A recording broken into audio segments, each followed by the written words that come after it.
HSC 26 batch কি খবর তোমাদের? তোমরা ইতিমধ্যে অনেক কোচিং সেন্টারে কিন্তু এক্সাম দিতেছো। কেউ উদ্ভাসে, কেউ এসিএস এর অ্যাচিভে, যে কোনো জায়গায় তোমরা এক্সাম দিতে পারো। কিন্তু তোমাদের এই টাইমে একটা প্রশ্ন সবারই মাথায় আসে যে আসলে এক্সাম দিয়ে কি কোনো লাভ হচ্ছে? আমার মার্কস তো ঠিকঠাক আসে না। আবার অনেকের হচ্ছে খুবই ভালো মার্কস আসছে। তারা 100 এ 100 পাচ্ছে।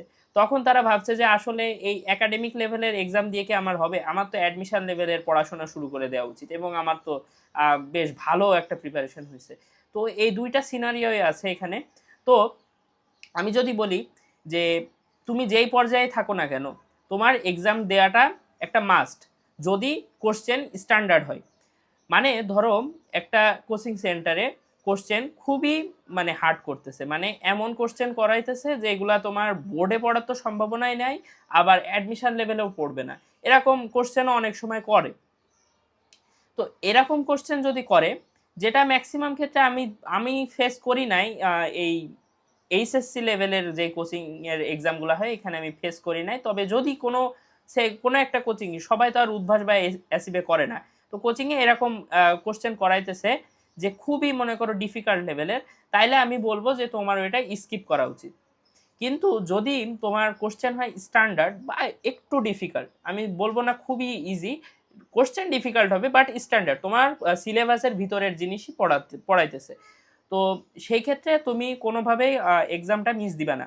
যদি তোমার মার্ক ধরো খুবই কম আসে বা খুবই বেশি আসে, তুমি যেই সিনারিওতেই থাকো না কেন তোমার এক্সামটা দিতেই হবে।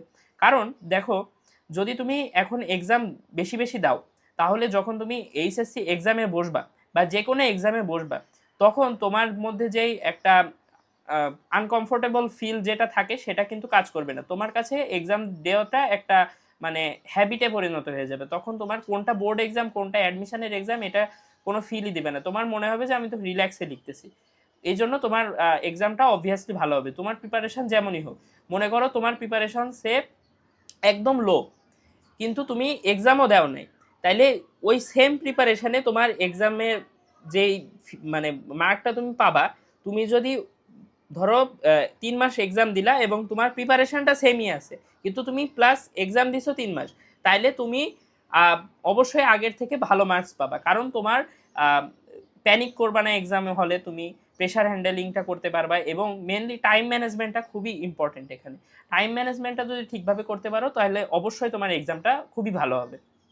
তো শেষ কথা এটাই যে তুমি যেই পর্যায়ে থাকো না কেন, তোমার অবভিয়াসলি এক্সাম দিতে হবে।